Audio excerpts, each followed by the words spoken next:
AI can write working code faster than the developer can fully understand it. CodeDefense turns that gap into a workflow. Before I keep an AI-assisted change, I define its decision, edge cases, and expected tests. I would like to start with showing CodeDefense as a JetBrains plugin, adding evidence grounded defense focus modes. CodeDefense fingerprints the exact Git index before making any model requests. Preview. Preview is deterministic. It selects only bounded supported hunks, and Codex is not invoked. For a better show, I decided to go with a smaller commit with only two stage files. Basically, let's start the defense. Send bound source. Nothing is sent automatically. CodeDefense, as of right now, shows the bounded change first and waits for explicit confirmation before sending source content. This operation can take some time because the Codex CLI is actually invoked. And here's our first question. So let's start answering the actual questions. Prepared an answer. Yes, answer was actually prepared by I, so obviously it's true.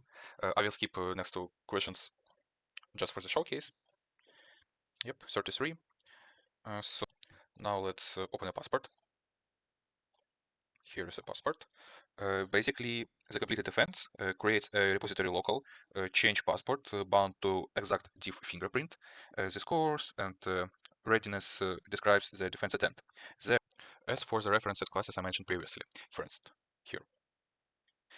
Basically, evidence coverage shows which change hunks the generated questions actually referenced. I can click a row and return to exact code. This measures evidence use, not correctness or of safety.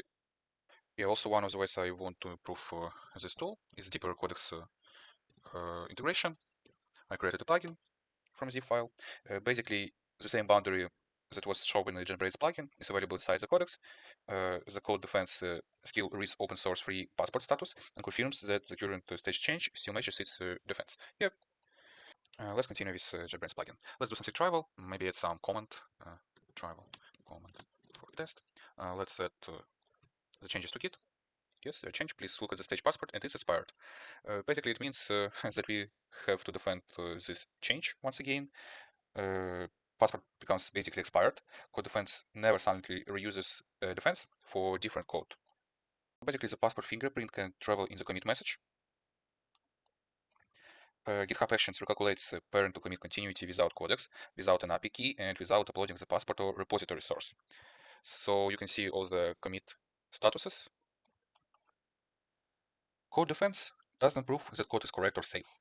It proves something smaller and useful. A developer completed the defense with exact change, turned AI-generated code into developer-owned understanding.